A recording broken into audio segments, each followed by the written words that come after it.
I was fascinated by your story, and I don't know, how much people know about that in this room. So I wanted to go back to this a little bit, because you are like the archetypal self-made man of US legend, except you were born in what was then still the Soviet Union, in the late 80s. So you then grew up in these kind of post-Soviet Wild West years of the 1990s, and at the ripe old age of 16, you left school and you got your first job working as a trader at the American investment company World Capital Investments in Moscow. Age 21 in 2008, auspicious moment, you founded Freedom Finance, which is a brokerage providing access to US stock exchanges. In 2012, you expanded into Kazakhstan, built a brokerage company that later grew to include banking, online brokerage, European stock trading services. And then finally, in 2019, you consolidated these ventures into Freedom Holding Corporation, which became the first company from the CIS, the Commonwealth of Independent States, to list on NASDAQ. And today, Freedom Holding operates as a global financial services company with offices in 22 countries and a strong financial ecosystem in Kazakhstan. So that's quite a story. So I wanted just to ask you, what inspired you at such a young age in that particular context of late Soviet Union to do this? And why did you call your company Freedom Finance, your first company, and then Freedom Holding? What's in the name? Thank you so much. That's I think the reason why we found the company was very interesting. So I was actually fired from bank in the middle of financial crisis, and for some strange reason I just decided to start my own business because I had some fears it will be very difficult to find a job. It's maybe not looks very reasonable, but we built in a bank a subsidiary to provide access to US markets, and that worked very well. So we've seen a huge demand. And then the bank decided to close out all their investment subsidiaries, including our subsidiary. So we decided that maybe we can open our own boutique and continue to do what we did. Mm-hmm. So that was not my intention to start a company. So we started the company because we were fired. That was a main reason. And then all the rest of the steps, I think we just tried to survive at the end of the day. It was difficult to do. We started, I think, in 2008, we was the almost unique company who provided access to European and US markets almost exclusively, so we not provided access to local markets. And most of our competitors were focused on local markets, and we was focused on US markets. And US markets performed after financial crisis, I think, much better than any other emerging markets in the world.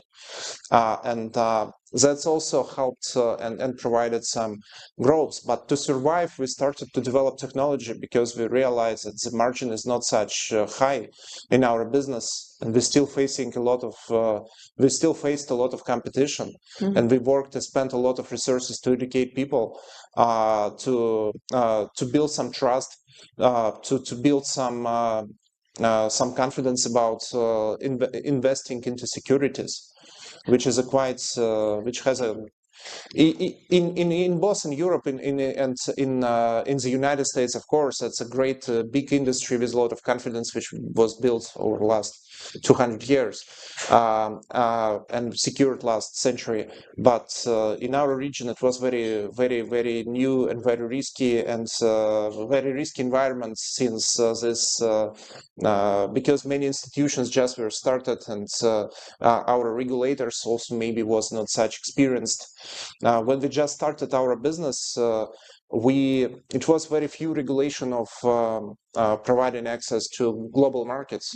It was some regulations to provide access to national markets, but a very few regulation on accessing global markets, and a lot of differences in regulation between local markets in Kazakhstan, for example, and markets in Europe and in the United States. And that's why we came to Cyprus in the end of the day, because we found a gate.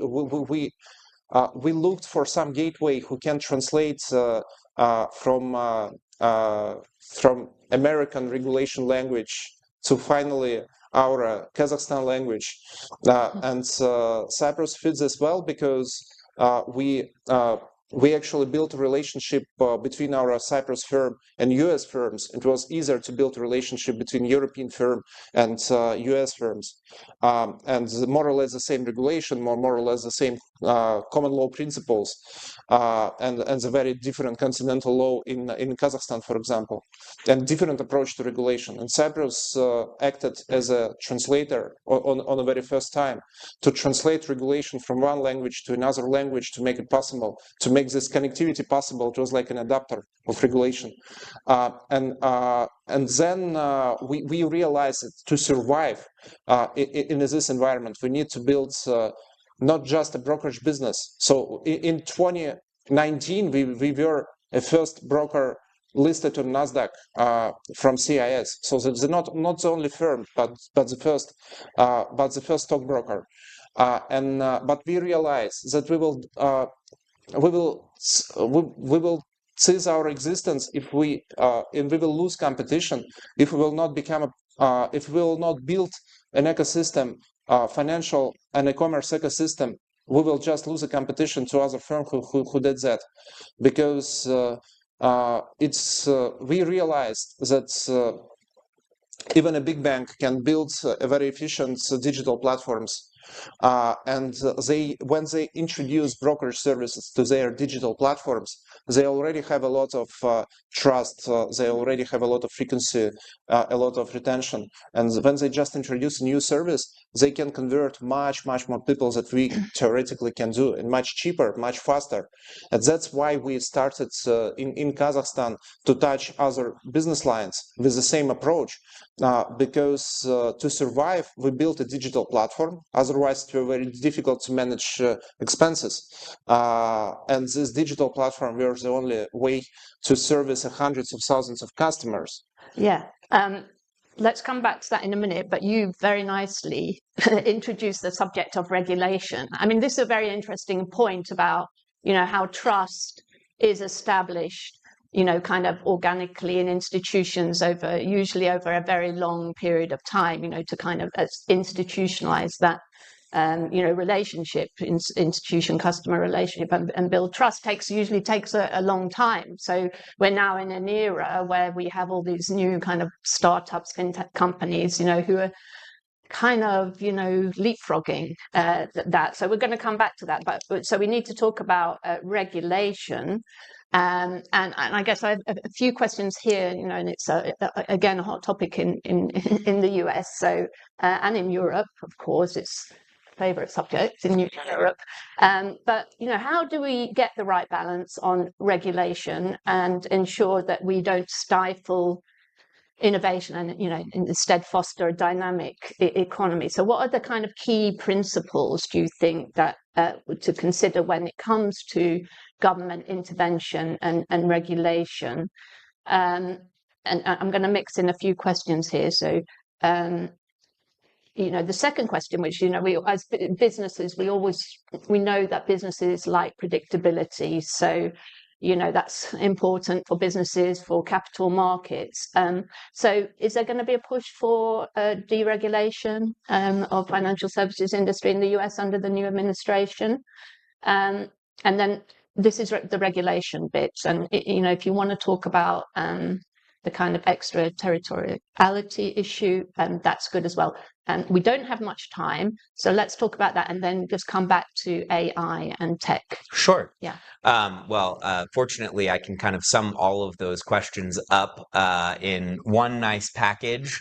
The European Sustainability Omnibus that's moving forward certainly contains all of those pieces, all of those threads.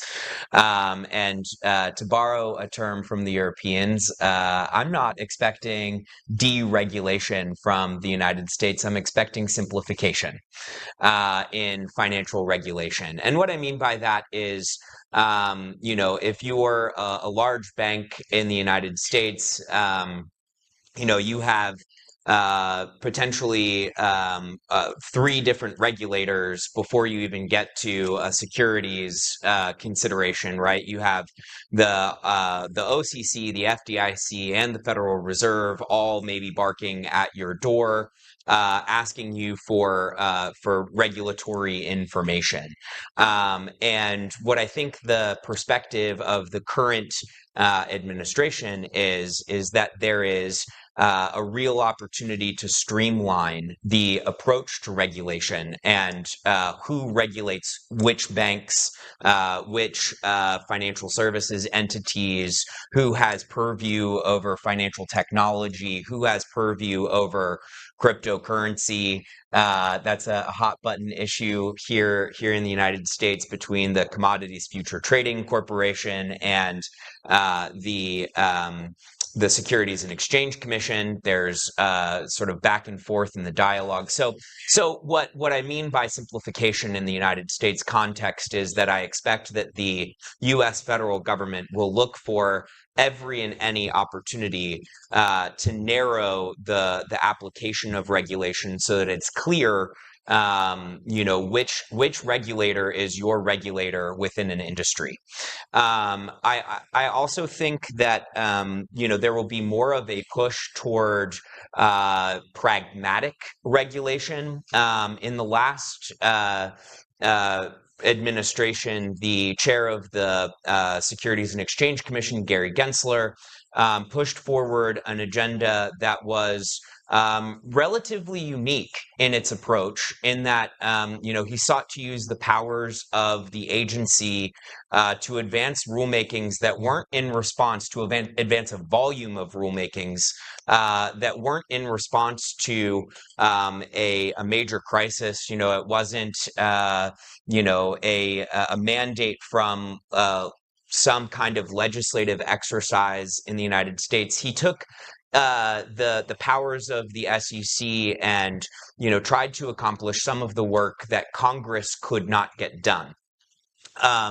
And what we ended up finding there was that the SEC was looking to create regulation that weren't necessarily a response to market problems, but would create more problems in the marketplace.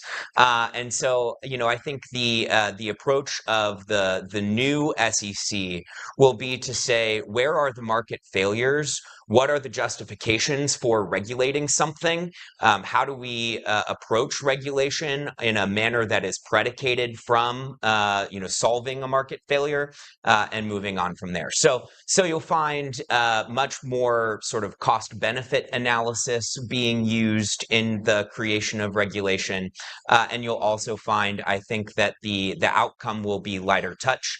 Just one more point here. I also expect in the approach to enforcement to change. Not that the enforcement of regulation will wane in the new sort of regime, but the kinds of things, the kinds of novel theories that the administration previously advanced, the Biden administration advanced, will not be the kinds of priorities that the new regulatory structure will pursue. Great, thanks for that.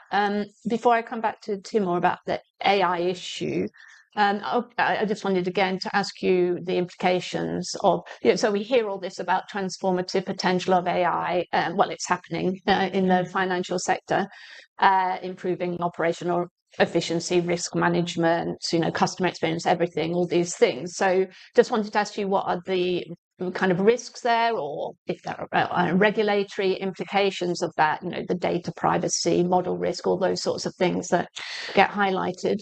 Yeah, so you look back at where we were in the 90s with respect to the internet and how we were going to approach regulating the internet. There were several different iterations of regulation that was proposed, discussed, before we ultimately decided to take not a skeptical view of what the internet could do, but an optimistic view of what the internet could do. And that's what generated a lot of economic growth in the United States throughout the 90s and sustained into the early 2000s. And I think that we're sort of at the same inflection point with respect to AI, right? AI is just as revolutionary in its potential as the internet itself is. And so the question becomes, how do you pursue regulation that allows that innovation to move forward, allows a new marketplace to develop, to come into being without stifling it, but also providing clear rules of the road. And I think that the policymaking pattern that we saw in the 90s with respect to the internet will ultimately be the thing that gets replicated with respect to AI in the United States. I will note there's one particular issue in the United States with respect to AI regulation, and that is that we have a host of states that are individual states in the United States that are interested in sort of advancing AI regulation of their own, and sort of getting ahead of the federal government in its approach to AI, and ultimately that potentially presents a fragmentation in approach to AI development that we hope to avoid. So we at the Chamber are advocates for a light touch approach at the federal level that supersedes the individual state laws that have cropped up, and that provides a pathway forward that helps the economy to grow as AI continues to grow as well. Great, thank you. So just kind of out of time already, but I'm going to give you a chance to talk about AI. Tech and digital have clearly played a massive role in the expansion of your business, your various businesses, and in their success. So you're offering digital mortgages through your Freedom Bank. You've got this Freedom Super app, which is this one-stop platform for doing all sorts of things, from managing your finances to booking your trips and so on and so forth. So, but is it a case of we ain't seen nothing yet? Are we just at the start of seeing the transformative potential of digital technologies and AI on not just financial services sector, but every other sector, retail, leisure sector, and so on, tourism? And how do you see this going forward, not just in terms of a national level, but kind of internationally in terms of capital markets and how they're going to operate in future? It's a very big question. You've got about 2 minutes. I think the key fuel for any AI engine is the clean data. So if you have a lot of clean data that can empower your AI models to create a lot of value at the end of the day. And we started to collect data on this big data approach. It was popular even 10 years ago, but just now we found a way how to analyze this data, how to monetize this data, because this development of AI here. So we're not participating directly into development of generative AI. It's very expensive. It's still a very high competition already. But I'm sure that the most of the value in the world will be created because of implementation of that approaches. And we try to use AI and the products of big corporations to analyze our data and to create great use cases of that. We try to use generative AI to better understand our customers and better explain to our customers. And we introduced, for example, great AI compliance tools, which helps to better supervise all the customers' transactions, because the compliance environment in our region is very tight, and we really spent a lot of resources on checking compliance to sanctions, to all regulations, and we actually, based on many open source models, we created a very great engine to automate this process of checking these compliance issues, for example, which accelerated very much and lowered our cost for this compliance. So not to let customers wait weeks to process their business payments, personal payments, and still not to compromise compliance itself. To find a really very right balance between quality and speed, using these AI features to better understand customer what kind of information they have to present and how to collect the information automatically, even not asking customer to make a final decision also automatically. And AI, predictive AI, is also a key engine for our ecosystem to help to predict customer needs and advertise the right product at the right time, to consume the customer attention very precisely, because the customer attention is a very, very, very expensive currency, and we need to use it very carefully. And if we have ability to advertise something, we have to advertise what exactly needed by customer. So we on Cyprus we build this we build this laboratory which is participate much in data analysis, and we use US-based solutions sometimes to analyze these models, to analyze this data, to create products which we sell in Europe, which we sell in Central Asia. And in my opinion, AI also unlock a lot of human potential for cooperation, because with this you can rewrite stories, you can translate, you can help people to understand each other better. You can access much more knowledge on any language you want, and find any answers for any questions. That's a huge development for our talents. That also helps us to use the talents in Kazakhstan, for example, to do equity research for US small and medium companies. And without AI, that will be impossible to do. And they can interview management, they can write an articles and then send them to US office for review. And that helped us to dramatically decrease the cost of production of this research and democratize market, and still use this potential of AI, still use the supervising potential, and bring high standards from US to Europe and to Central Asia in the end of the day. Perfect. So we're going to stick with capital markets. In our next panel, we're going to be looking at markets in Cyprus and Israel and Greece. But please join me in thanking our two excellent speakers for a very interesting session. We have a photograph. Thank you.